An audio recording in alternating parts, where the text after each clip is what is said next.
Welcome, friends, to episode 72.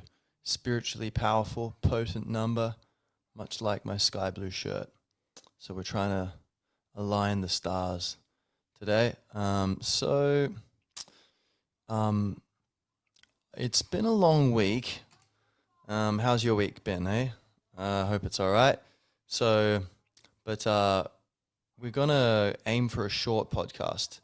But I do have 20 points on my piece of paper. Ready? Check it out. 20 odd points. So basically, this is RFK Revisited, part 2. So there's this guy called Robert F. Kennedy. Don't know what the F stands for. Francis? Not sure. Fitzgerald? Robert F. Kennedy Jr. So he's the son of Robert F. Kennedy, who was a presidential candidate, assassinated in 1968, and the nephew of JFK, John F. Kennedy, who was the president, assassinated in 1963. And so RFK's dad was the attorney general in that administration. So, they're all the Kennedys, they're like this political family in America. But, the family's very interesting in itself. But I think this guy's very...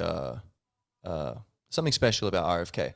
And so I want to share some more. I feel like my last episode didn't quite do justice to,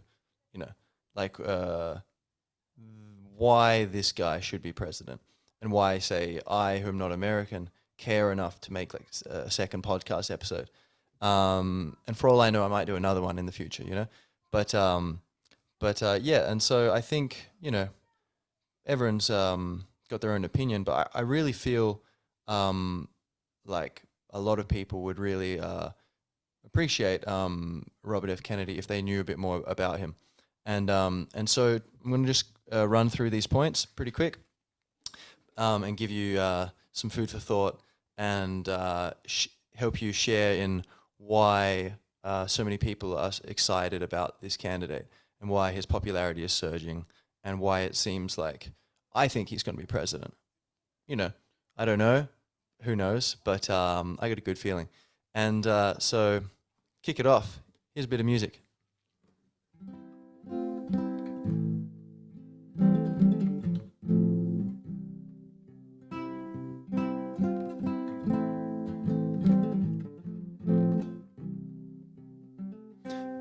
People get ready. There's a train a-coming. Don't need no baggage, you just step on board.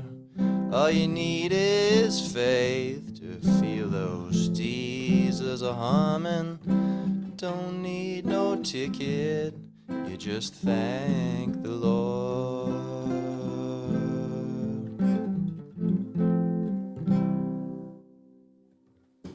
People get ready, great song, go check it out.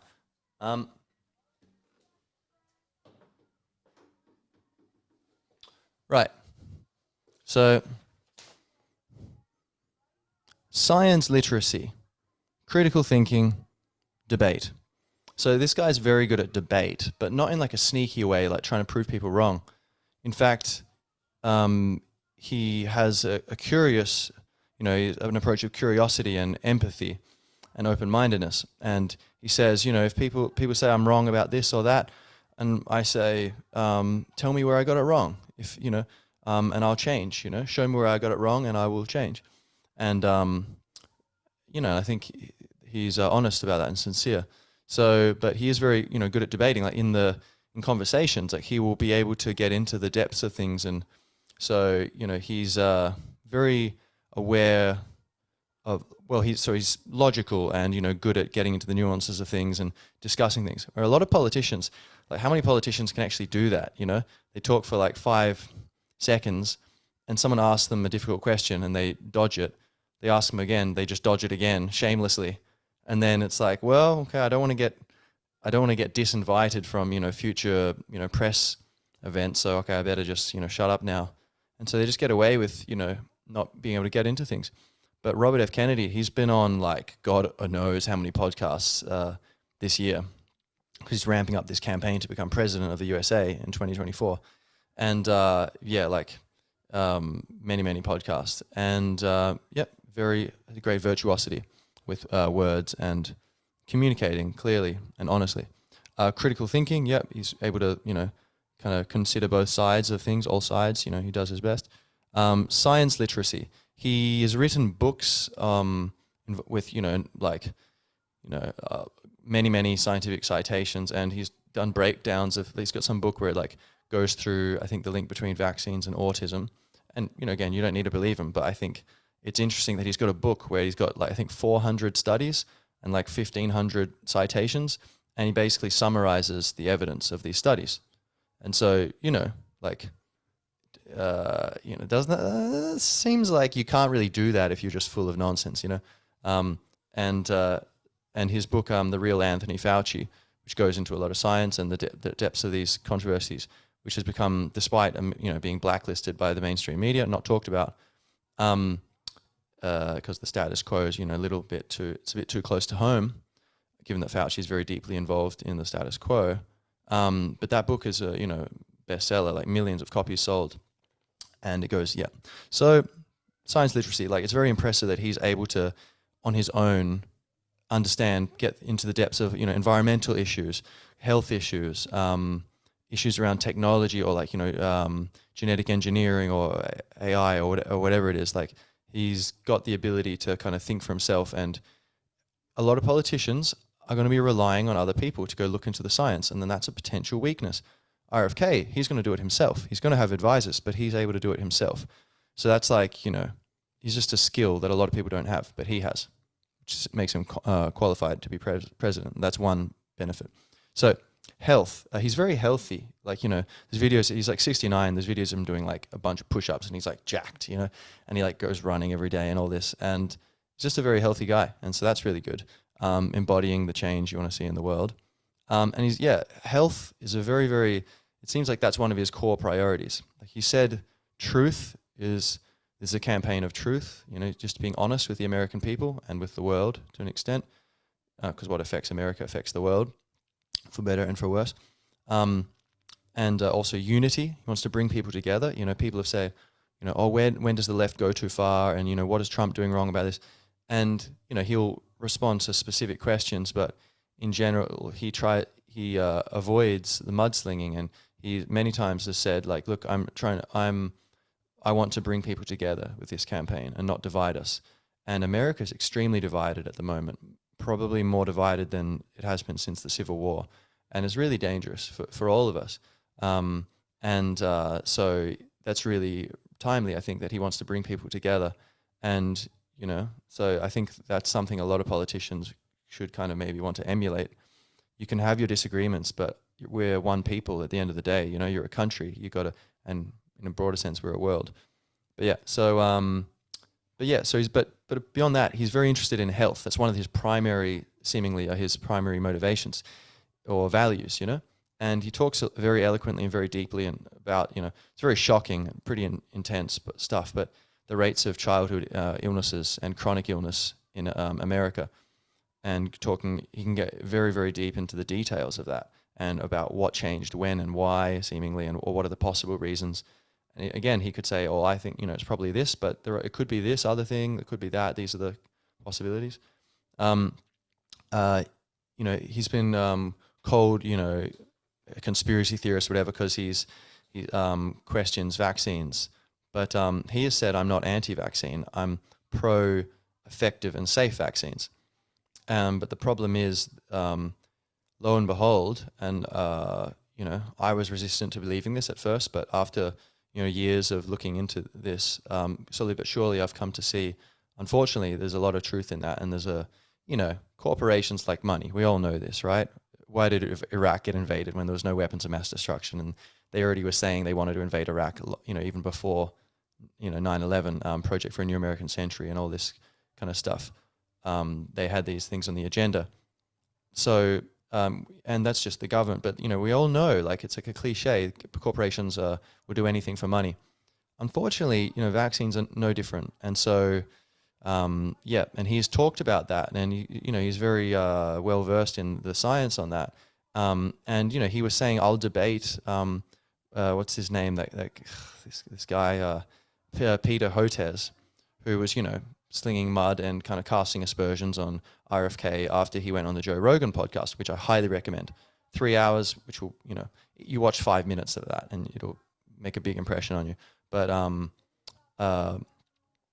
but he, they go into the depth of science there, and he's there 3 hours, vulnerable to being seen, any mistake, any slip, it can go viral, and he's been on, like I said, countless podcasts, like literally maybe 100 podcasts this year or something.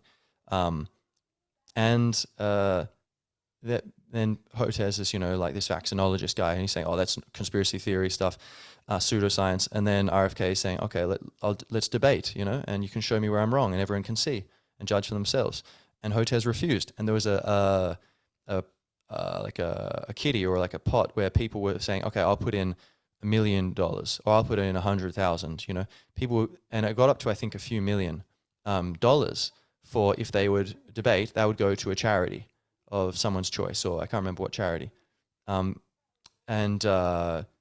Hotez refused. So he's saying he's an expert, and he has the nerve to go and accuse RFK of being a pseudoscientist when he's shown through hours of, extreme virtuosity with and familiarity with science. And he's been interested in science since he was a little boy.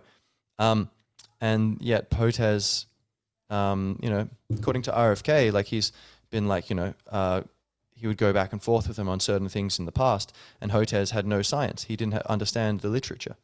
So it seems like there's someone who's actually being a pseudoscientist, which is Hotez. He's masquerading as a knowledgeable one and accusing, so projecting, and, but, and RFK, he doesn't, get, insulting of the guy. He just says, well, it's hard to see someone do that when they, they must know they're wrong. Like, he, so I'd say, with the vaccines, that takes a lot of courage, and he's been ridiculed for it. But if you look into it, he's got like, he said, I won't go into the details, right? I'll try to restrain myself, but I'll just say, look up his stuff, RFK, if you're curious, and you'll see that there's actually the science is much different than what you may have been told. And modern medicine is a wonderful thing. God knows, it saved my life at least once, and that's amazing. But we're humans, and corruption is a constant threat, and we need to be aware. And we can't assume just because I read it in the newspaper it means it's true or whatever, or just because I heard it from this guy it means true. Just keep an open mind, right? So be scientific, right? So health. He's talked about GMO, the effects of genetically modified organisms. It shows a lot of knowledge about that, about plastics, microplastics, about EMFs, electromagnetic fields, and the problem of radiation. And I don't know the details of this, but coal plants. It's not just the thing of climate change. It's like that. And I've heard people like Jordan Peterson saying, yeah, it's actually, it's overblown. We need fossil fuels to lift the poor up, and the UN have found that that's the best way to deal with climate problems, or is to get the poor out of poverty so that they start taking care of the environment better. And I think there's a lot of truth to that, it seems. Bjorn Lomborg's work and stuff talks about this. However, RFK has the knowledge, the depth of knowledge, specific knowledge about and interest in health to be able to say, oh yeah, but when the coal is burned, it releases mercury and things from inside the coal, and then that gets up into the atmosphere, and then when it rains, that washes down to the waterways and then into the rivers. And so apparently, that's something where, like, how many politicians are aware of these issues, these threats? So that just seems like this is a guy who, is paying, he's on the ball, What else? Okay, fine. So that's a bunch of just little things about health where he's really aware, and he seems he's a healthy guy, and he cares about health, and he runs organizations, which I'll get to later, which are for the benefit of children's health and this kind of thing. And he's talked about a chief priority being, if he gets into office, to heal America and open centers where people can get access to nutritious food, good information about how to heal themselves, and about kind of cleaning up this very corrupt industry they have in America, where everything's incredibly expensive because the laws are written by the companies, and yet everyone's extremely there's incredible rates of sickness, and during the the COVID pandemic, they had, I think, 4% of the globally 4% of the COVID cases, but 16% of the deaths, showing that there's this burden of sickness and compromised health systems. So all right, moving on. Unity, civility, and love. So he's just kind of humbly exuding love. This guy, you can see it in his eyes. You can see from people's eyes, you can see if they're on board, if they've got the team spirit, and he's got it. Civility, yeah, he's always respectful with people. Even he's in this interview with Bill Maher, Bill Maher, and he's Bill Maher's getting stoned and drinking in front of him, and RFK is a former addict. When he was younger, he was an addict, and so he offers him some weed, and he's like, oh well, no, I've been sober for like 40 years, so that probably wouldn't be a good idea. He's like, oh yeah, right. But he's not getting angry at him. And then he's saying things like, what is it with you Kennedys and being reckless? And he's kind of doing his comedian thing. But he's being a little insulting. He's interrupting him. Bill Maher is. And yet RFK, he just endures it for like 2 hours talking to him. And someone in the comments was like, anyone who can be that patient with Bill Maher has won my vote, And there's something to that. He's, incredibly civil. Unity, yeah, like I said, he's really focused on bringing people together and, not dividing, even if you could, and there's a thing where and it's interesting, like someone's like, oh yeah, Trump said, Trump's always calling people names or whatever, right? But then Trump, will ask about RFK. He's like, yeah, it's a good guy, He's like, yeah, seems like a good guy. I like him. And it's like, oh, it's interesting. That shows something, right? I think there's something special about this guy. And it could even maybe connect to inspire admiration in Donald Trump, who normally just, has loathing for all these competitors. And then when asked about that, in front of a Democratic audience or whatever, RFK says, yeah, I'm proud that Donald Trump, likes me. Like, I want to bring people together. Or I can't remember what he says exactly, but, he's criticized Trump, of course, in many cases. We're talking about his, actions during the lockdown kind of period and all that, and forcing the vaccines on people or whatever you want to say.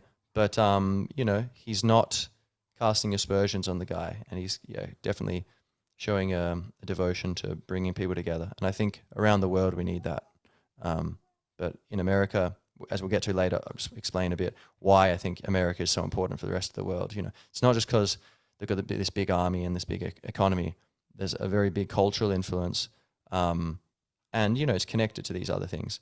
But with Hollywood and music and just a lot of like the UN and a lot of the institutions, the way the world's been set up, a lot of the rest of the countries are influenced heavily by America.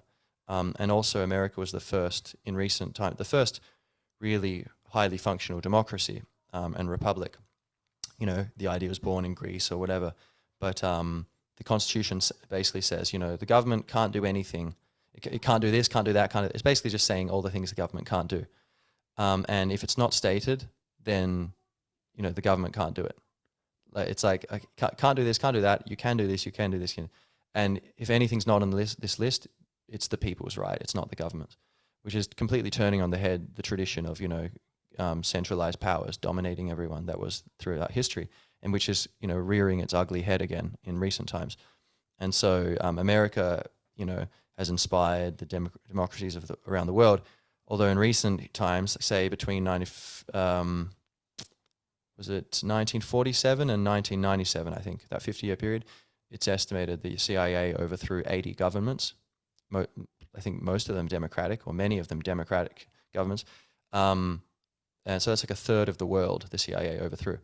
And so America has this ugly, dark empire side, but RFK is very aware of that, much like his uncle and his father were. And so he talks very lucidly about his plans for, breaking that up and bringing peace. And so if you live on planet Earth, you should be very interested in this, because if this guy gets in power, your country is going to benefit for sure. So, all right, let's see. Courage. Yeah, he's very brave. I mean, like I mentioned, he talks about controversial things, and he'll say, well, look, this is the evidence. I mean, if I tell people, look, tell me where I get it wrong. Tell me where I've got it wrong, and I'll change. But usually people just ignore that, or, don't want to put in the time, it seems. I don't know. But but so that's good. He's very, he's not going to, oh, I can't say that because what the people aren't going to like it. No, no. And he's explicitly said things like how JFK, the people, Americans were all gun ho, like, yeah, anti-Russia during the Cold War. And at American University, he gave World Peace speech, or the Peace and Diplomacy speech, I think, at 60 years ago. And RFK gave a speech again on the 60th anniversary of that, much outlining a very similar. It's funny how history works, and sometimes serendipitous kind of stuff, synchronous. But JFK was saying, look, put yourself in the shoes of the Russians, and kind of helping people kind of see, saying like, look, they, 1 in 7 Russians died to stop Hitler, and it's the Russians who won World War II, not us Americans. And Americans, they didn't want to hear that. They was like, what? No, we won. Well, that's what we see in all the movies. And so JFK told them the truth, and he said, like, put yourselves in the shoes of the Russians. They've got their concerns, and he's not saying, everything they do is right, but he's saying, like, put yourself in their shoes. And that's what the president needed to do. And then that was causing a warming of relations and a cooling of, the tempers, and that was very good for, if he had stayed in power, if he hadn't been killed, God knows what could have happened. Vietnam wouldn't have happened for sure, because he was, he pulled the US advisors out of there, and he had shown very clearly he wanted peace. And so that's an example. And RFK talks about how, that was very good. The American people then, it was like a teaching moment, like, oh, okay, that's what a real leader is meant to do. You're not meant to just appeal to people's, lowest impulses. And so also in terms of courage, his personal security. So he is the first person. I mean, it's really, he's talked about.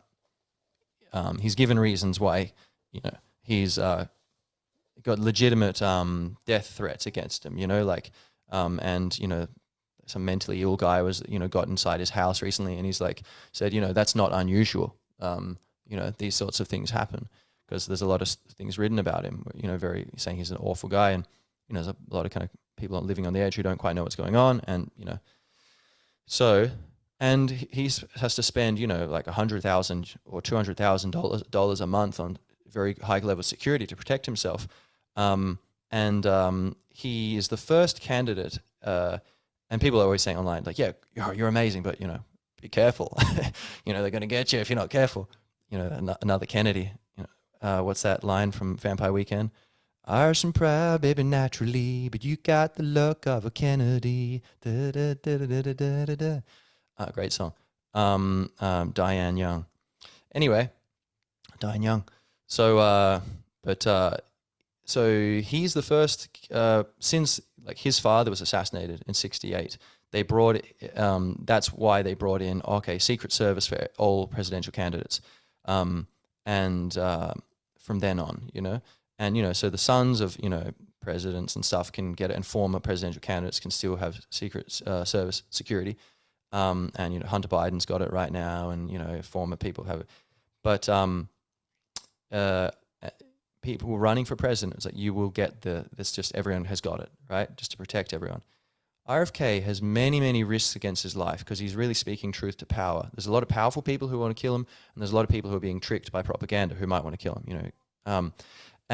or just hurt him. And the Biden administration, they took much longer than they were meant to. Like usually these requests take to process. So it's like, what's going on? And it seemed the Secret Service, they were very like, from what RFK says, they were all very, friendly and, respect, professional and encouraging, like, yeah, we'll be back, it should be set up. We'll send a team right over, but then they went dark, went silent. And they didn't get any word from them for like months and months and months. And then the Biden administration said, no, we're not giving it to you. And so, little kid staring at me through the window.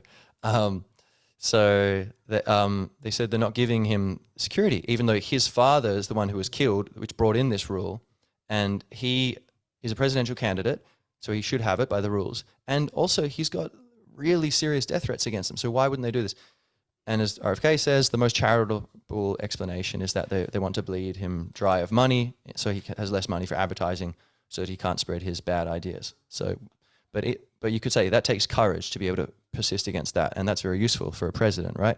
Pushing back against people who try to bully you, try to bribe you or threaten you or whatever, or just to do your job.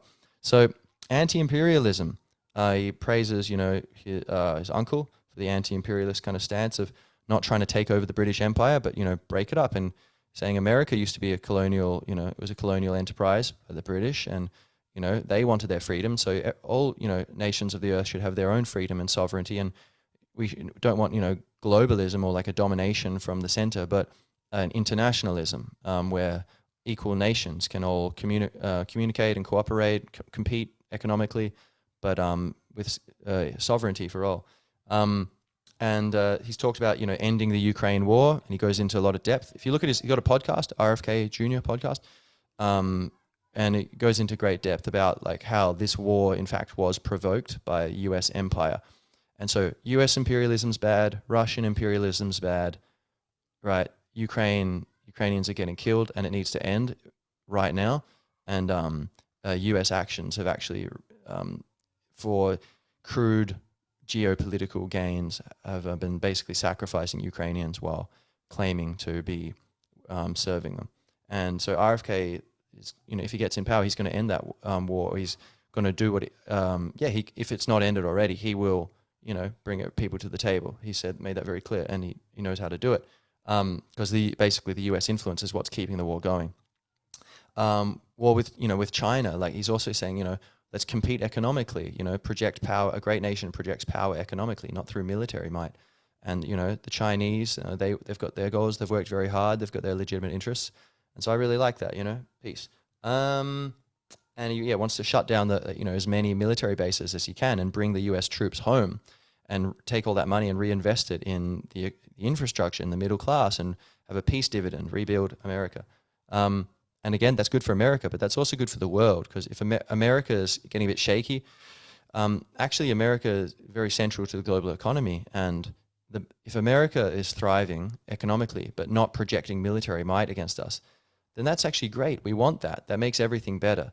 They can drive innovation. They can produce things cheaper. We can buy their stuff. We can sell stuff to them. They've got more prosperity. They can buy our stuff. It's just good for everyone. And given that their constitution, if it was followed, which unfortunately it's being serially violated these days, lockdowns, for example, violated here, there, and everywhere. Throughout Obama administration, Bush administration, there were many violations. And even the money, paper money, fiat money is a violation of the Constitution, which says it has to be backed by gold or silver. And Nixon took it off the gold standard in 1971. But nonetheless, he wants to, shut these military bases, scale down the war machine. And he recognizes that there's this kind of soft empire, this hidden empire of U.S. Corporate interests making money through, all around the world, and propping up these dodgy regimes who they skim off the top. They get a great deal, but the country gets a rotten deal. So that they can be strip mined, in the words of RFK, for by these corporate players. So he wants to end that, and I think that'll be amazing. It's so exciting to imagine a world where that process, America still keeps its power. It doesn't collapse, but it withdraws into itself mostly, and allows other countries to kind of start to develop properly, and for freedom and justice to be able to return to these places, and encouraging true prosperity rather than kind of leeching the world. Free markets, he's for fair regulation. Like he talks about the need to say the tragedy of the commons and the need to make sure, we don't just pollute rivers and things like this, to have some regulation. But he's also very much in favor of free markets. And he's talked about, climate change. I think he thinks it's real, and, says, he's seen it firsthand through, being a naturalist. He spends a lot of time in nature, and he has since he was a kid, and he's seen the changes going on and whatever.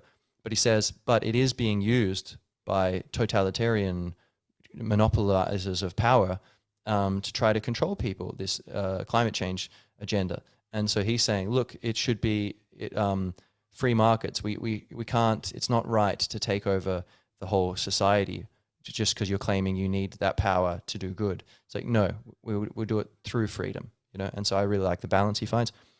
Okay, let's see. Environmentalism. Yeah, he's very, you know, cares a lot about the environment. He talks very deeply about it. He launched Riverkeeper Alliance and worked with fishermen in the Hudson River in New York for like decades to clean up the river because it was, you know, really, really lively or, you know, a very important waterway. And then it became completely, you know, General Motors, I think, and people were just dumping toxic waste into the river, and it became a dead zone. Put a lot of, you know, sixth generation fishermen in the, you know, out of business and this kind of thing. And so he was working with these fishermen and started suing polluters. And then they developed the thing, Riverkeeper Alliance, or Waterkeeper, I think it became, which now is all around the world. And they basically, they sue polluters and then use that to fund these patrol boats which go around it, you know, and catch polluters and sue them. And so that's amazing. What leadership, you know, what kind of other politician is doing stuff like this, just leading outside the political system. And the thing is, he's a lawyer, he's an attorney, so he's able to do these things. He's got that power and that knowledge. So he's like, you know, he'll say like, oh, you know, Joe Rogan's like, oh, what EMFs, you know, the Wi-Fi is bad for us, you know, oh, come on. And he's like, well, you know, I've got like 500 clients who have got tumors from mobile phones, and, you know, I've won this case and that case where the judge believed me on the balance of evidence. They're their lawyers, we had our lawyers, you know, they're their experts from, you know, Ivy League colleges, we had ours from Ivy League colleges, and the judge believed me. And so it's like, okay, well, you know, it's like, hey, how are you doing all these things? How busy are you, you know? But also that he's got the ability to, you know, he's got that power, that weapon of the law. He's able to use it, engage, where a lot of us would be like, well, we don't even know where to start. But, and, you know, he's, you know, launching lawsuits against censorship, against, you know, vaccine injuries, against, you know, environmental pollution, all kinds of things, you know. And so, which also links to the fact that a lot of that involves, which is also involves science. So that's one reason why he's so scientifically literate, is because he needed that to win these cases. And the fact that he has won so many cases kind of proves that he knows what he's talking about. With recapturing the bureaucracies, there's all these captured agencies, you know, EPA, FDA, where the industry uses all that money, their money, to directly fund politicians' election, you know, for candidates, political candidates, their election campaigns, election donations. And then also funding think tanks, which, you know, influence them and, you know, kind of influence the ecosystem, at funding the media through advertising or direct, you know, buying of shares and ownership, controlling who gets on the board and what the agenda is and who's the editor and all that. There's this influence of, you know, certain industries, powerful industries. Naturally, money has an opinion, you know, and it expresses its opinion. And that's fine in a healthy world where we are more awake. And so ultimately, this isn't a problem. There's just a historical stage we're moving through where the world's become very sick and corrupt. And one expression of that is through money taking over our political systems. And so the invitation and the natural transmutation of that energy is for us to all wake the hell up and notice what's going on. And then we just push back against it. And then money's not the problem. Money is a beautiful thing. It's a very ingenious system for, you know, evolving our societies. And I'm very much in favor of capitalism. I think it's a wonderful tool. It's brought billions of people out of poverty. And I think someone, you know, who doesn't, you know, who thinks capitalism's evil hasn't really thought it through enough. Because crony capitalism, which is fascism, where big corporations buy political influence and push out the competition through illegitimate means rather than providing better quality services or lower prices. That's awful. That's evil in the extreme, you know. But normal capitalism, where, like, you know, free market capitalism is wonderful. Like, you can't force anyone to give you their money unless you give them something more valuable than that, you know, note in their pocket. And so it's a beautiful system. It's a free system, you know. It's a virtuous system. But so nonetheless, you know, big money has, you know, taken control of, you know, through these different things, it's managed to get control of many of the regulatory agencies. So these industries are now regulating themselves in many cases. Environmental, polluters are regulating themselves. Pharmaceutical corporations are regulating themselves, and the oil industry regulating itself. The military, industrial complex regulating itself. And so there's no real oversight here. And so how do you fix that? What's a crazy problem? What kind of, even a really well-intentioned politician, what are they going to do when they get in? And there's, which of these 50 dudes gals in suits are you going to choose? Who's going to be, the guy, to kind of fix this thing? Or what's the team going to be? But which of them can I trust? Which of them are competent and honest, brave? It's very hard to delegate that. RFK is intimately aware of, this is one of the biggest selling points in my opinion of him, is he can unwind the corrupt merger of state and corporate power through these agencies, and he can get them properly regulated again and get them fined, get them people sent to prison if they kill people, like pharmaceutical industry with Vioxx or these things. Instead of giving them a little slap on the wrist, here's $1 billion fine and you made $10 billion off, and we know from your internal documents, I'm not sure if it's this drug or another one, but I think it may have been this one. And they knew they were going to kill people, a lot of people. I think like 100,000 people or 50,000 people or something, and they did it anyway, knowing they'd make more money overall, even if they got caught.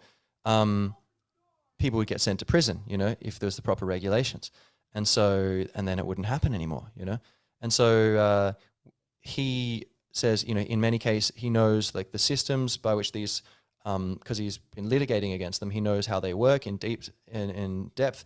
In many cases, he knows the specific people in the industries who need to be removed. He knows that, the regulations which need to be changed. And so I think, who knows how successfully he could do that, but like, it seems like a lot, very, very promising, much more promising than, say Donald Trump. Even if he wanted to, quote unquote, drain the swamp, then, either he didn't want to do it or he wanted to, but he didn't know how, which seems fairly likely, and so RFK seems like he's much more likely to know how to actually sort this out. So I would say, a lot of these things, the United States is a kind of more exaggerated with a lot of these problems. It's sometimes more exaggerated, but basically all these examples are mirrored around the world. The same problems and the same actors, same with transnational corporations, or the same kind of tendencies. They're mirrored all over the place, in every continent, even Antarctica. Maybe not Antarctica, I don't know. And so I think by focusing attention on this candidate and getting him into office in the USA and seeing how much he can change, I think that's a very good way for us to galvanize support to heal all of the world, all of our countries, So, he's curious, he's empathetic, he listens, he really listens to people, he wants to know how they think. That's very good. Again, not very common in many politicians, I would say. He's not just in love with his own voice, by the way, his voice is a bit, hey everyone, I gotta tell you, a bit husky. So he had an injury to his voice. He used to have a very strong voice when he was younger, but then he got an injury in middle age to it, and it was much worse than it was recently. And it'll get better over time as he talks more, But I think it's something to do with the muscles contracting too much or something. Is it a neurological injury or a muscular injury? I'm not sure. But he got surgery kind of recently, I guess, in the lead up to this campaign. So his voice is better now. So it kind of sounds, as someone said, he's got the aura of like the wounded healer kind of thing, which is, I think, kind of like, kind of embodies the whole.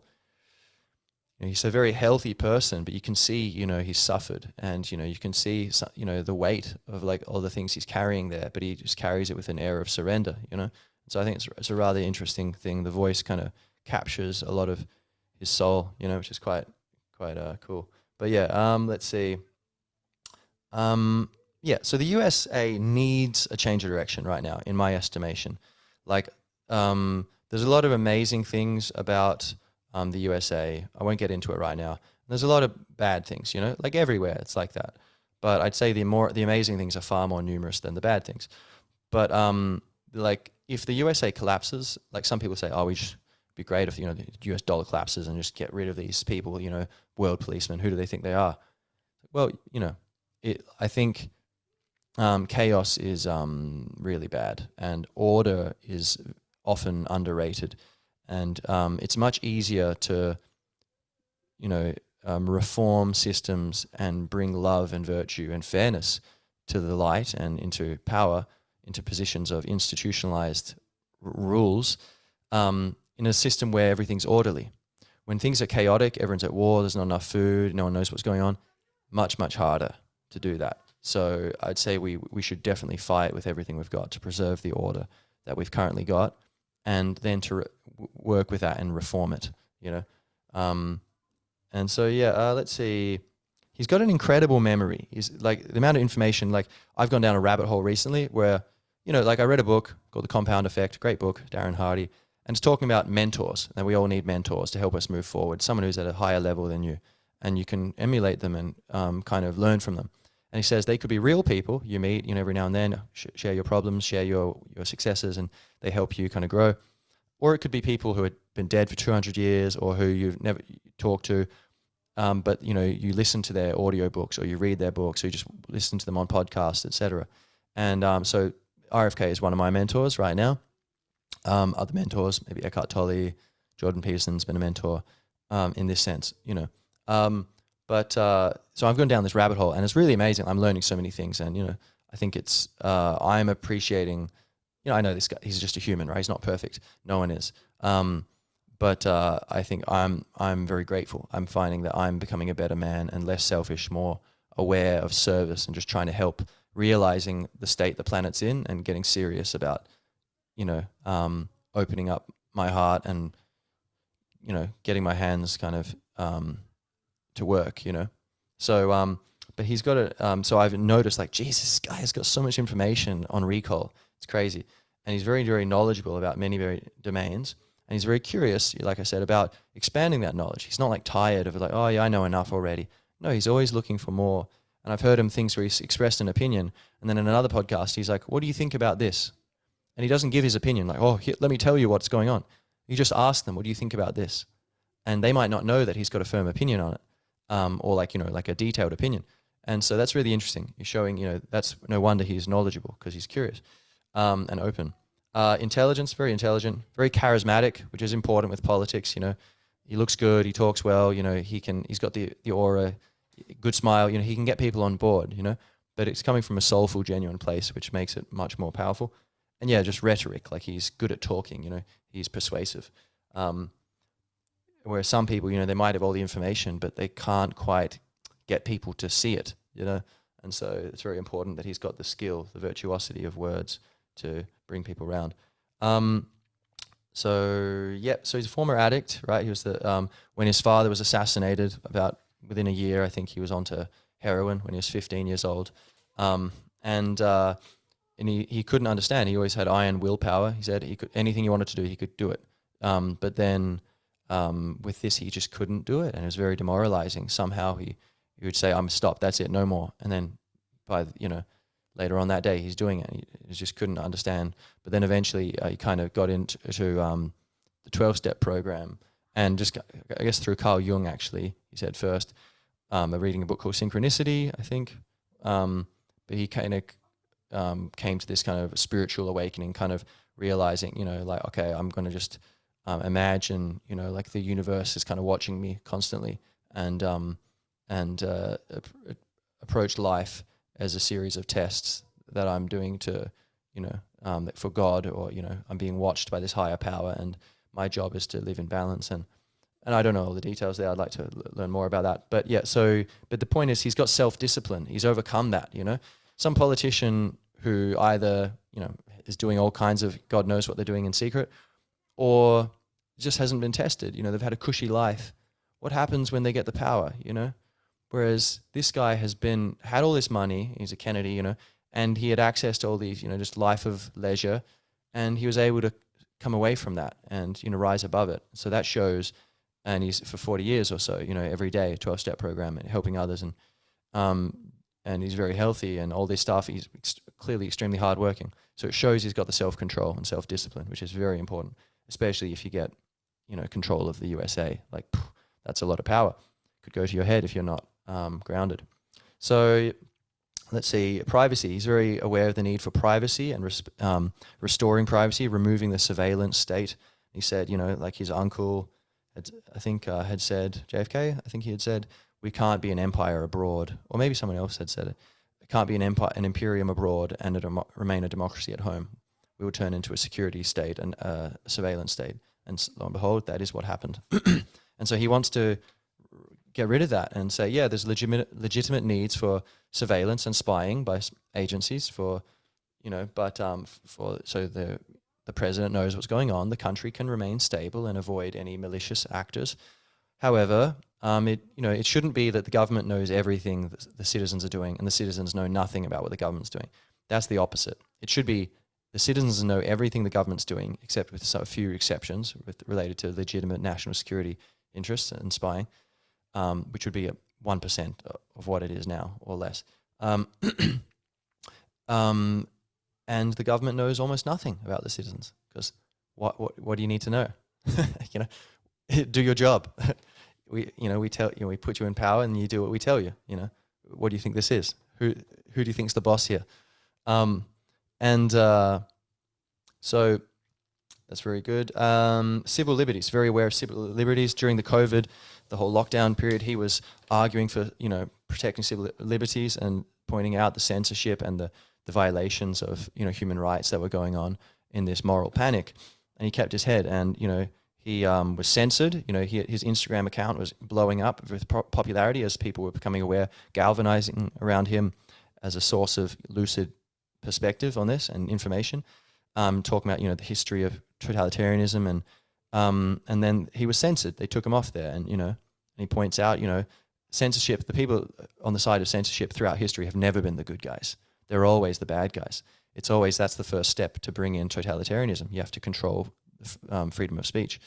And so, but he continued to fight on with that. In the middle of the COVID stuff, really crazy, there was this march in Berlin against the lockdown, saying, no, this doesn't make sense, something weird's going on, this isn't, the science doesn't support this is an anti-scientific, ideological kind of lockstep, weird mob mentality thing going on. And a lot of the more health conscious and also just in general conscious people were like, hey, this isn't, something weird's going on.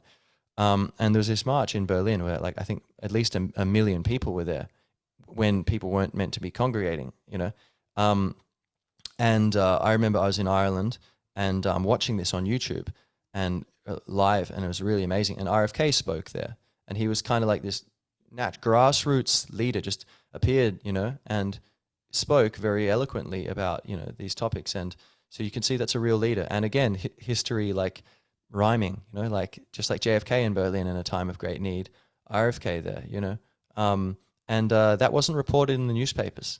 There's just a million people. I saw it reported one or two little places, and it was a few hundred protesters. But there's pictures. There's a million, there's a gigantic crowd, like the March on Washington kind of thing, and it wasn't mentioned because it was not convenient, So this is interesting. It's an interesting story, right? This guy, but anyway, let's see what else. Democracy, talks very eloquently about the need for democracy, protecting civil liberties, but allowing, the people to kind of be represented by the government, and the need for a middle class to that end, to have a viable democracy. And sovereignty, talking about, the sovereignty of nations and not dominating people, like saying, JFK said, he got tricked into the Bay of Pigs thing, but then he had said already the reason, he didn't allow, the US military to be involved, although he didn't stop, the CIA allowing, doing some kind of initiating some things there, but JFK refused to let the military in. But he said, and basically his policy was, you can do whatever you want. They're their own countries. It's not our place to tell them what to do. If someone's directly attacking us, then he would have invaded Cuba if they had allowed the Russian nuclear warheads to be put there. but instead they negotiated it, and in secret they made a deal, and JFK got their own nuclear warheads in Turkey removed in exchange. So he did diplomacy with Khrushchev, and RFK, you can see, is clearly very appreciative of this line of thinking and diplomacy, and so I think that's very useful. But sovereignty, respecting other people, and saying, look, they're allowed to. It's not our place to tell them what kind of system to have in their country. That's their people's job. Let's see. Populism. He's a populist. He's a man of the people. He's humble. He's not like, yeah, listen to me, I know everything. He's and people, he'll be insulted. He doesn't, insult back. He is clearly he's put in an enormous amount of work into understanding things, and yet people accuse him of being, misinformed or misinformation, and he doesn't get annoyed. He just he just takes it. It's just like Muhammad Ali on the ropes. Just something like spiritual about that and he's talked about the need. Russell Brand, I think, asked him about it. Like, how do you remain sane with all this in this kind of situation? Isn't that kind of a burden? Be constantly, being accused of things when you're trying to help people and you're actually in the right. You've got, if anyone pays, extended attention, sustains their concentration and focuses on you, they notice that you're in the right. And, surely you're not right about everything, but it sure seems like you're right about almost everything. Like, you've really thought things through and you're very open and humble and curious. And so it seems like information is flowing through you clearly and you just see what's going on. And, the issues that present themselves to us and need to be fixed, you have a good idea of how to deal with them. You're a leader. You're the hero we need. Yet, people accuse you and treat you like as if you're the problem. He said, like, it's something, I'm paraphrasing or ad-libbing here, but that, he has to stay in a state of spiritual surrender, a spiritual kind of place where, God's got it and it's going to be how it's going to be. And he does his, work, and he does his duty, like Sisyphus with the stone, doomed by the gods to push a boulder up the hill, and then each day, and then just as it gets near the top, it never quite rolls over. It rolls back down and, mangles him, and he has to start all over again the next day. Or is just start all over again. But yeah, and so, like that, you put your shoulder to the stone, you do your duty. You've been given a duty and you do your duty, and that's a beautiful gift. And I really, love that kind of philosophy, and I think that would be very good for a president, would it not? Let's see, what else?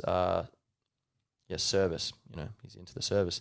Many admirable people are behind him, there's many, but like Charles Eisenstein is part of his campaign. He's this like philosopher and, writer guy who I've listened to a bit. He seems very eloquent and, on point, and he's behind him. You got, many like podcasters I listen to, like Joe Rogan, Dave Smith, Brett Weinstein. I don't know if he's put his support behind him, but like, there's, in general, like older people who I'm like, oh yeah, I value your opinion.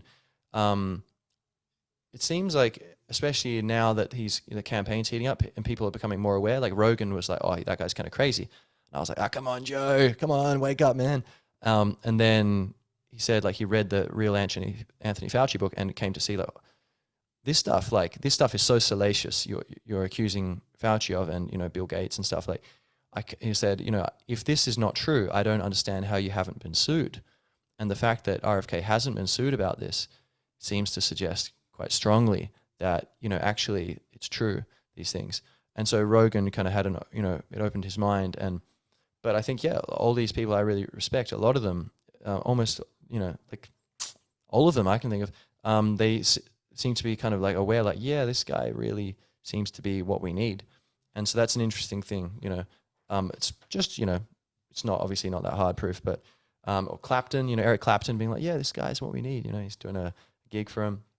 I don't know, but anyway, let's see, Aubrey Marcus, big fan of him. Here's more support. You might think, oh yeah, but he's not likely to get in. He's got the best numbers in the whole race right now. He has for quite a while now. Biden and Trump, if you include all voters, RFK Jr. has got the significantly a significant lead. He's the #1 most popular candidate in America. In the Democratic, the crucial thing is the Democratic primary to win that, because the oligarchs who run both parties, they're going to try and stop him getting in, and keep Biden there, and they're refusing to let Biden debate him, because of course Biden would be destroyed in the debate. He can't, can barely string a sentence together, and he's just seemingly a hypocrite and corrupt, and all the shady business dealings with like Ukrainian gas companies, and money being given up to the big guy, and all these politicizing, using the FBI to attack political opponents and all this craziness. But yeah, like so. But even within the Democratic primary, and even amid all these smears and misinformation, complete lies, like really crazy. In the even New York Times or big newspapers were just saying things about RFK like that's not true. Like I watched the whole interview. It's impossible that someone could have come to that conclusion by accident. It's not just wrong; it's a lie. And why are they lying? Well, the most generous we could say is that they believe he's wrong in general, and so that the means justify the ends. We're going to lie about him for the greater good, or maybe they're just corrupt, But whatever the case, it's not true. And there's all this misinformation, and a lot of people that it's a beautiful loyalty is a beautiful thing, but it's not the only virtue. Awareness is a much more important virtue.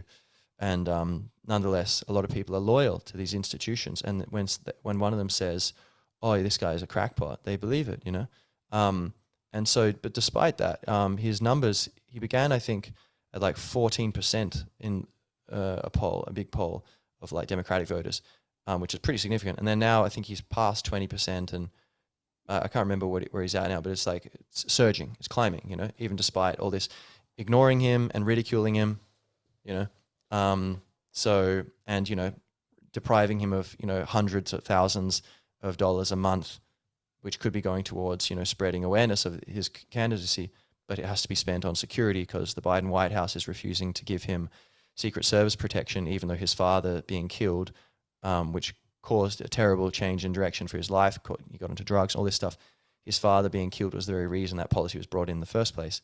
And yet he's still humble and he's still chill and he still doesn't have any venom against Biden. He's like, hey, he's doing what he thinks, I don't know, or the people around him, think it's right, but, and it's just pretty amazing, pretty powerful. Let's see what else. He wants to separate the CIA. That JFK said he wanted after the Bay of Pigs. He said he wanted to, split the CIA into 1,000 pieces and scatter it to the winds.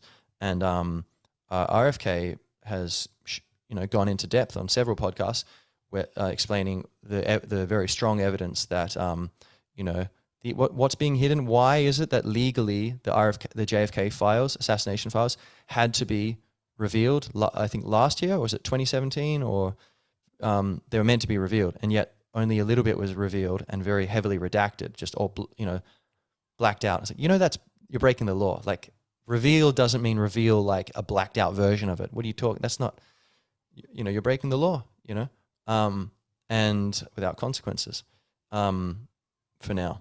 But, what's being hidden there? Well, there's very good evidence that the CIA were involved in the murders of both Kennedys.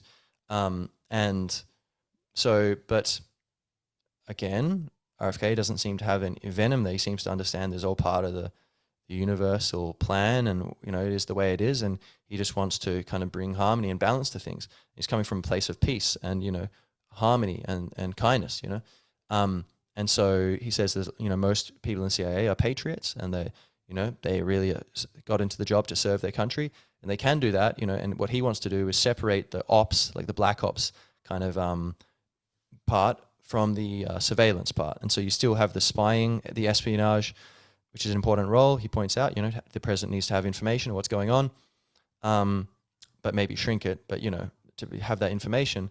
But then all these, overthrowing governments and launching coups, like that's going to be a separate agency, and the operations thing, and maybe you get rid of it, or maybe just have it like it's all going to be transparent and it has to be approved, and democratic overthrows of democratic governments won't be approved. But nonetheless, he wants to take on the CIA, which is pretty intense. How many other presidents have the balls to do that? And the skill, given that he's a lawyer, he knows how these things work. He's got in-depth, he's written books about the CIA, I believe. He's very, definitely read a lot of books about them. And, he's got a very deep awareness of these systems. So he wants to pardon Assange. He talks to Assange's father, Julian Assange, and, with great praise for him, which I think is very much correct and due. He's a hero. Assange, as is Snowden, for revealing illegal activities. Journalists should not be punished for revealing illegal activities by governments. Rather, government officials engaging in illegal activities should be, put in prison just like anyone else who breaks the law. You break the law, I break the law, guess what's going to happen? Well, guess what should happen to all of us if we break the law?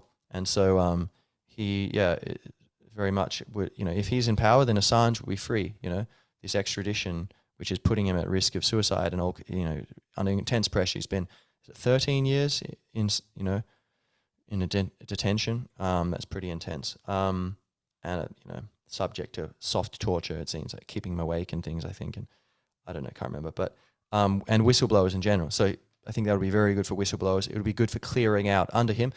RFK. A lot of people are going to be incentivized to go, okay, I'm ready. It's safe now. We can come out. Everyone. And just say, this is what's happening, and there's going to be a house cleaning, and that's going to be amazing. Okay, let's see. He wants to decriminalize marijuana and psychedelics, for like medicinal, or I think legalize them for medicinal purposes. And I think legalize marijuana, I think is what he was saying. I can't remember exactly the details, but pointing out that, same thing as alcohol, prohibition of that just created gangsters, funded the, mafias, and that with these marijuana, there's many benefits to it for many people. So why is cigarettes legal or alcohol's legal when they kill so many people and cause a lot of problems, when marijuana doesn't kill anyone and has many benefits, more benefits than alcohol, definitely, or cigarettes. Nicotine helps you focus. I think it's connected to acetylcholine, the learning and attention neurotransmitter, to give the devil his due. There actually is some benefit to cigarettes. That's why writers like them, apparently. And marijuana, many benefits, physical and mental. But, there are downsides to marijuana and to alcohol and cigarettes, but we say that adults are allowed to use them. And, if you're not hurting others, if you hurt someone else, we already have laws to deal with that. You steal, you kill, you attack, you lie, you defraud, whatever. It doesn't matter if you're sober or not. You're still doing the crime, we'll get you in trouble. Doubling up on the law does not make sense. It just puts people in cages. It funds the Mexican drug cartels, and incentivizes corruption of the police departments, etc. So and just brings the government into people's houses, and swells this bureaucracy of state power. So he's going to also do the right thing on that issue. Agriculture. I listened to a round table he hosted on agriculture and regenerative agriculture, where he's listening to these experts and talking to them and asking them questions. And I've heard him talk about agriculture himself previously, and just about how we can scale up. We don't need this industrialized system. Machines have a place, but Monsanto and just getting so deep into pesticides and Roundup, glyphosate, which is just a horror story, what it does to health and to the environment, and neonicotinoids. Say that 3 times fast. Neonicotinoids.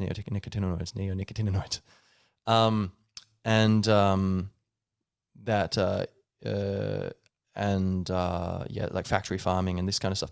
He's got a lot of detailed knowledge about that. Like, it's really crazy. Like how that's the takeover that happened through corrupt politicians allowing certain laws to be brought in, and he's got plans for how to restore that, and talks about how that's connected to democracy. That you need this a large population of freeholds, farmers who are they're on the landscape farming, and they have an interest in the system, and so that's like a kind of grounding for democracy. And also farmers can't be manipulated because they've got their own food and they usually have their own guns. And so what are you going to do? You know, so it's a good balance to the system to have a grounded element there. Let's see what else. Middle class, yeah, he talks about, you know, restoring the middle class and how lockdown was a wealth transfer, which is true. A crazy, you know, attack on the middle class after, you know, there had already been attack after attack, the corporate bailouts in 2008 and so on, and just the, you know, taxation, the rich paying like no taxes through, you know, offshore, you know, Panama Papers, that kind of thing, you know, avoiding tax, or having, you know, corporations, you know, they can lower their taxes through running things through trusts or whatever. But then, you know, the common people just paying, you know, out of our ears, out of our kazoos. And yeah, so he wants to, and, you know, shut down the empire, bring the troops home and help restore the middle class. So that's very good. And, you know, he hangs out with these people. He's got friends who are, you know, of throughout different classes, you know, and so it seems like he's, you know, kind of the candidate to bring people together and sort that out as well.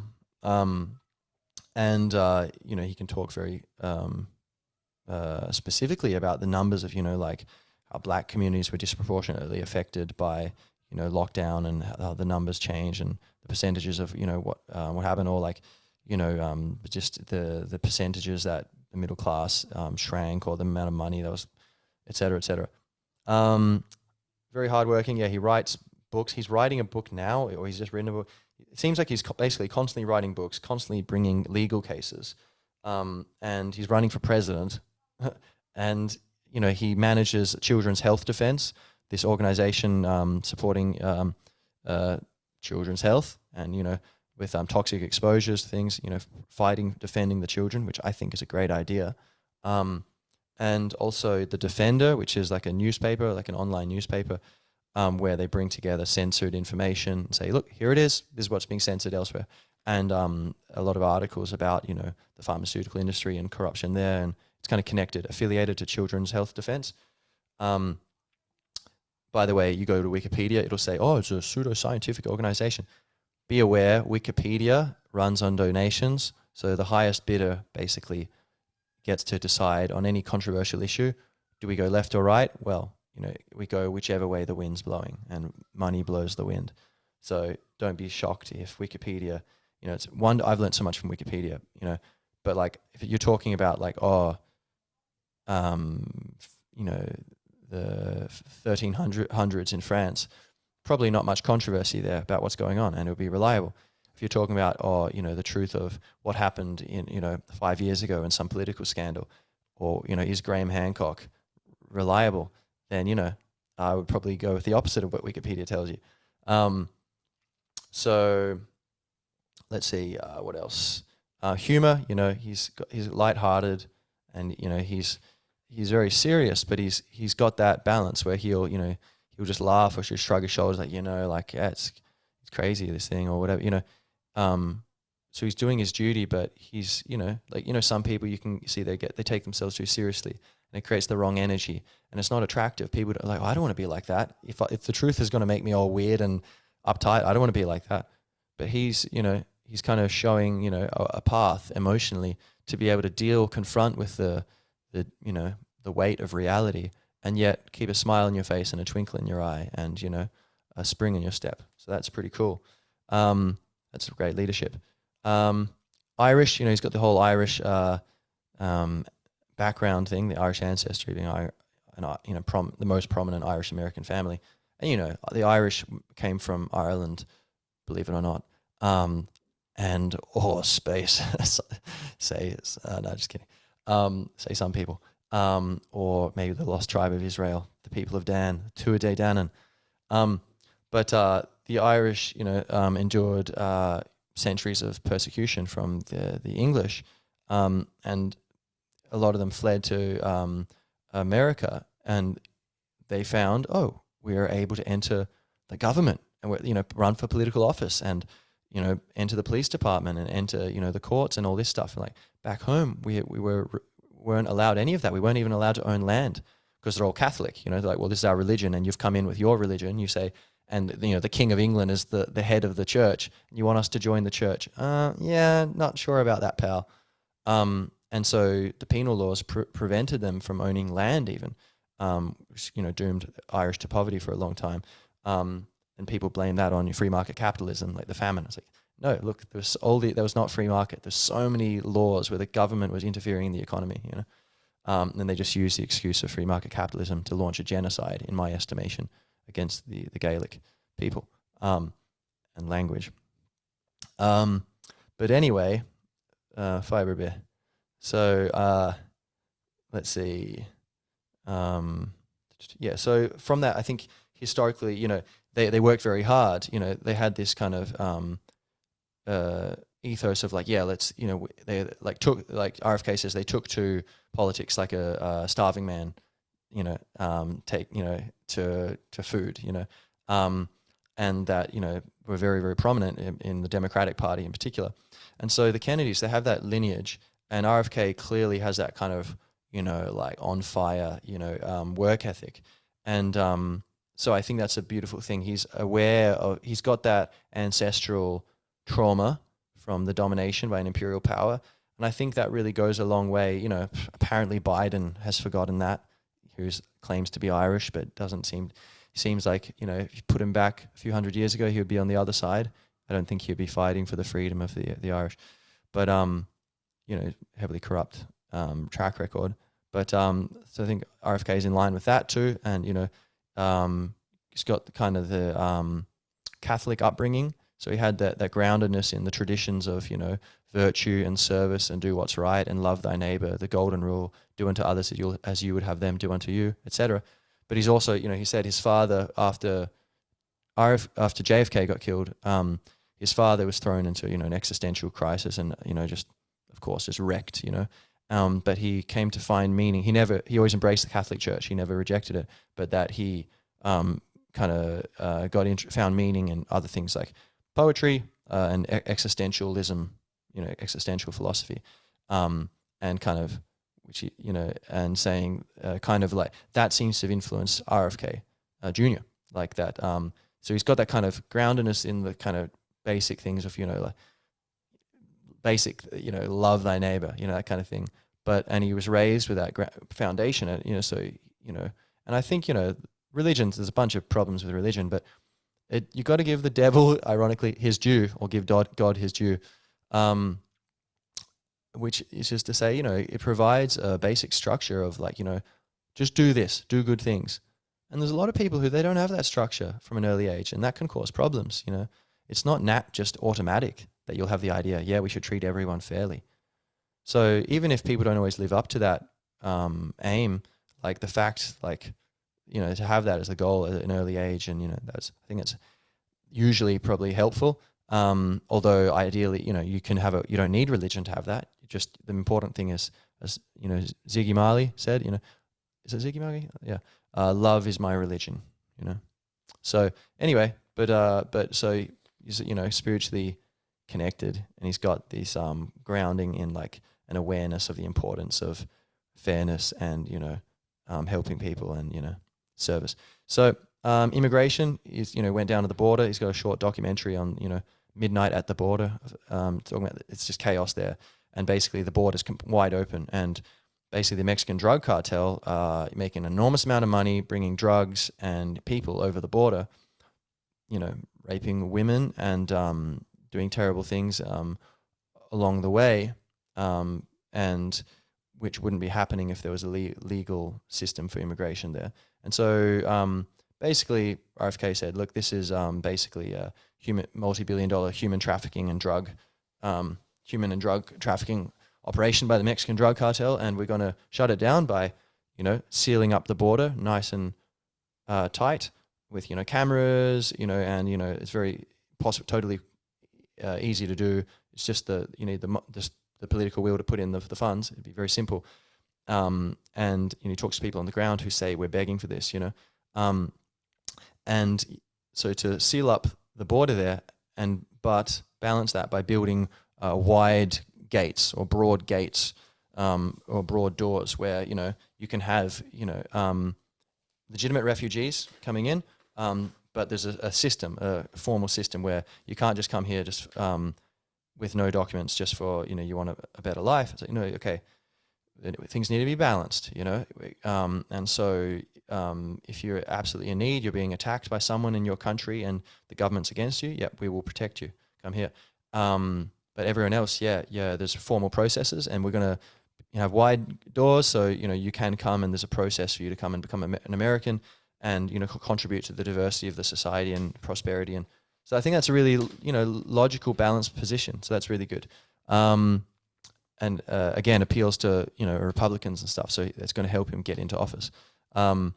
Housing, talks about he's got a video I think on Twitter. If you look at his Twitter recently, talking about how BlackRock and Vanguard, these huge investment funds, are just buying up housing all over the place and basically trying to become these neo-feudal landlords. And that he's got a plan to deal with that and kind of basically I think offer low interest loans to incentivize home buyers, but corporations can't get it, only individuals. And that's interesting. Censorship, very deeply involved in protecting free speech, because he was the very first person to be censored under the Biden administration. I think 36 hours after he was in office, there was a communication sent to Twitter or the Facebook saying, why are you letting him do this, or what are you doing on RFK? By the way, it's been revealed, there's all this censorship industrial complex where the FBI, the CIA, all these intelligence agencies and the US government were secretly censoring people online via backdoors into Twitter, Facebook, etc., YouTube. And so that's really scary. And RFK is very aware of this and the details, and he knows he wants to fix it. And so again, what can the competition say about this? Even if you think Trump is, Trump, he's different to the system. He's an outsider. He'll help us. Yeah, but, can he talk for like 10 hours about how to fix all these detailed things? RFK can, let's see. And hours on podcasts, right? So you see him. If he's a bad guy, or if he's incompetent, if he makes mistakes, it's going to become exposed. And again, it's going to go viral by, it's going to be weaponized by his opponents.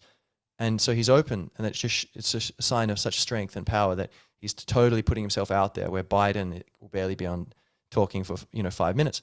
RFK is talking for hours and hours, day after day, here, there, and everywhere, with all kinds of people asking him all kinds of questions.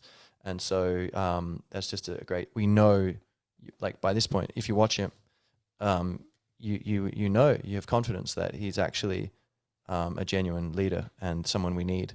And if he gets into America in power, it's going to make it easier for a good guy to get into power in Ireland, a good person to get into power in France, in South Africa, in wherever, everywhere, and to places where there are no free elections, to be able to have better, collaboration and go, okay, China, so, the USA under RFK Jr., President, Robert F. Kennedy Jr.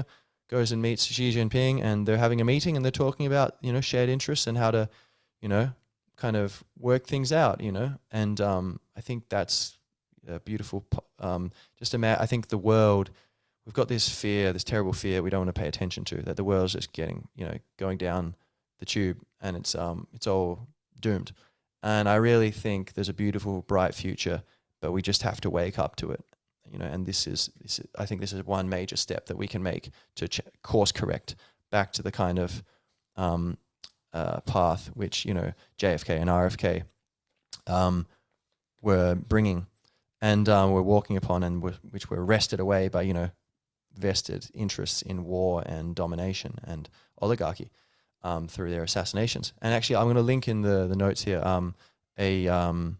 well, I think, can I do it? I think I can. It's an email, to the Kennedy.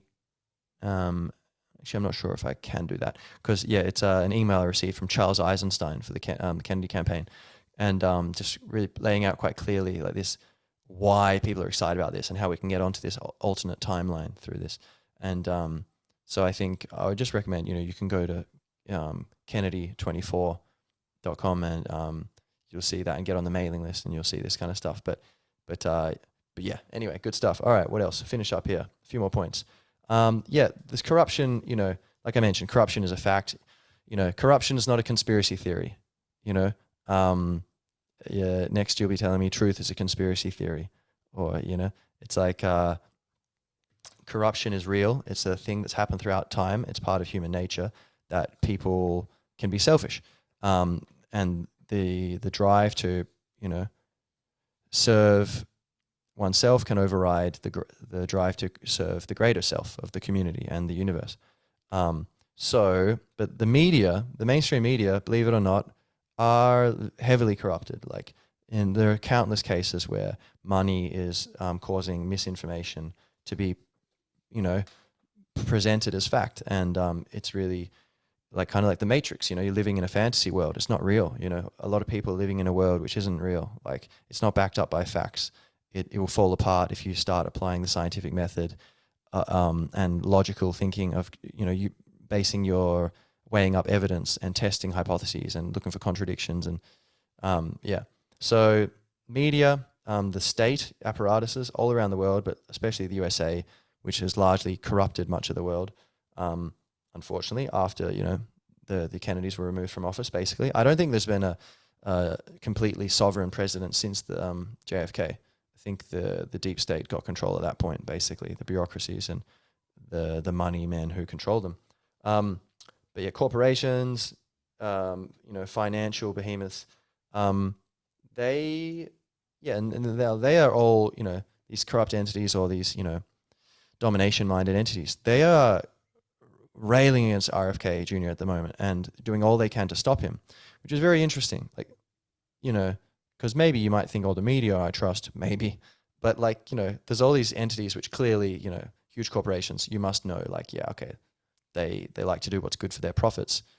Just notice, why are they going after RFK when there's so much evidence that he's actually really on point? Why aren't they supporting him? I wonder. Well, because he's a threat, He's very good for the people, but really he's really not so good at all for oligarchy and for neo-feudalism. So let's see, which is very exciting. So that's very good. And he's getting more popular despite the black media blackout, the smears, the ostracization of the culture of you can't believe you're into him? Are you crazy? We can't be friends anymore, But despite that, he's becoming more popular. I think, let's see, in the U.S. Constitution, if it was actually followed, is a great role model for the world and for other countries to reform and mirror, reform toward and kind of mirror. And so RFK would actually actualize this, bring the behavior of the U.S. government in line with its stated parameters, and that would be very good for inspiring the world. So the challenges ahead: financial collapse due to massive inflation and central banks basically just playing fast and loose with the money supply and just printing money out of thin air and thinking which is a hidden tax on savers, people who have everyone, you and me, because it makes the value of our money go down, and then all that money that they print, they just give to the politically connected powers and all the use for themselves, and so that without asking permission to raise taxes through a vote or campaigning on that mandate, which wouldn't get them into power, they just do it by printing money, and now that's catching up, and that was the cause of the 2008 crisis, basically. Central banking in a nutshell: the Federal Reserve, the European Central Bank, the Reserve Bank of Australia. All these banks are the core, the crisis. As far as I can tell, the core cause of the problem of the corruption of capitalism. There's also just corporations buying influence over their political systems. But I'd say the central banks have a very their fingerprints are pretty much all over the crime scene. And so that's a big problem. How do we navigate this crisis? Because basically, I think we need to weather the crisis. We need to go through a sort of readjustment where we allow, in 2008, those big companies should have been allowed to fail, and we would have had a painful depression or you could call it a recession if you want, if you're scared of the word depression, for a few years. In I think 1919 or 1920 or something, they had a kind of a panic and a collapse run on the banks, I think, and they had a depression for a year or 2 years, and then things started to kick back because it was processed through. Just like someone gets sick, they rest, instead of taking a mountain of cocaine and coffee, you know, they rest and they can't work. They're down and out, but they heal. And so we haven't healed. We're just trying to run on, you know, fumes. And so we need to endure this. And it's going to be worse now because we've been up for 12 days straight on a bender. But so we need to go through that. We need a good leader during this time. We need good leaders all around the world, but especially in America. And also the space race going on with India and China and Russia, you know, and, you know, America, you know, trying to get the build a launching station on the moon for then, you know, extending further into space and, you know, having control of the asteroid mining and the solar energy from space and all these kinds of things. And so there's a possibility for warfare in competing over that kind of unlimited power that these that space kind of promises. And so we need a good leader for that. AI, managing, you know, the whole artificial intelligence thing, and good leader. CRISPR, like the GMO editing. People, I think for $20,000, you can have like a CRISPR gene editing kind of lab. And there's this terrifying podcast, one of RFK's podcasts I was listening to, where there's this expert talking about how there's these cases where they've edited the gene in this thing to turn I think plant matter into alcohol or something. And so the idea would be, instead of burning leaves and stuff in some farming operation, they could just put the enzyme on it and it would turn it into alcohol. And then, you know, that'd be that. You could even use that as energy maybe, I don't know. But then they found that it was spreading, and I think it was something like it started turning everything basically lifeless, like just a sludge. And that they were about to release it. And then other things that have been released then got all over the planet. They were everywhere, these modified genes. Or microbes, I think it was, genetically modified microbes. And they were about to release this thing, but then there was an injunction from a court, like, because someone was like, you know, stopped it and intervened. But that could have ended, they said, look, it could have ended, it could have made plant life on Earth impossible. So that's like a terrifying possibility, these sorts of things. And, you know, every high school can have its own little lab experimenting with things, and the possibility for leakages of that. So this needs to be regulated. And RFK's on the ball. He's aware of this, but a lot of, you know, people aren't, and they're not kind of looking out for these kinds of things. So we need a good leader to manage this kind of stuff. Nuclear and nuclear war and nuclear energy, transition into the whole green energy thing, and trying to prevent, you know, the WEF and the WHO, you know, trying to get pandemic treaty, you know, global sovereignty over us, you know, these kind of supranational organizations trying to pretend they're serving us while stripping us of our individual liberty, our democracy, and our sovereignty, national sovereignty. RFK would be a good leader, I think, to guide America during this time, and thus help nurture similar leaders around the world in other countries. And liberalism, the crisis of liberalism and traditional Western values of limited government, the rule of law, civility, and, you know, logical debate, and critical thinking and free speech.